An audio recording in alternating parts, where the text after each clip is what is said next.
ਵਾਹਿਗੁਰੂ ਵਾਹਿਗੁਰੂ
ਵਾਹਿਗੁਰੂ ਜੀ ਕਾ ਖਾਲਸਾ ਵਾਹਿਗੁਰੂ ਜੀ ਕੀ ਫਤਿਹ।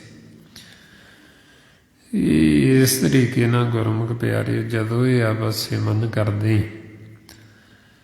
ਇਹ ਸਿਮਰਨ ਕਰਨ ਦੇ ਨਾਲ ਨਾਲ ਅਸੀਂ ਕੋਸ਼ਿਸ਼ ਕਰਨੀ ਵੀ ਆਪਦੀ ਮੱਤ ਛੱਡੀ। ਇਸੇ ਵਾਸਤੇ ਸਿਮਰਨ ਕਰ ਰਹੇ, ਆਪਦੀ ਮੱਤ ਨੂੰ ਛੱਡਣ ਵਾਸਤੇ।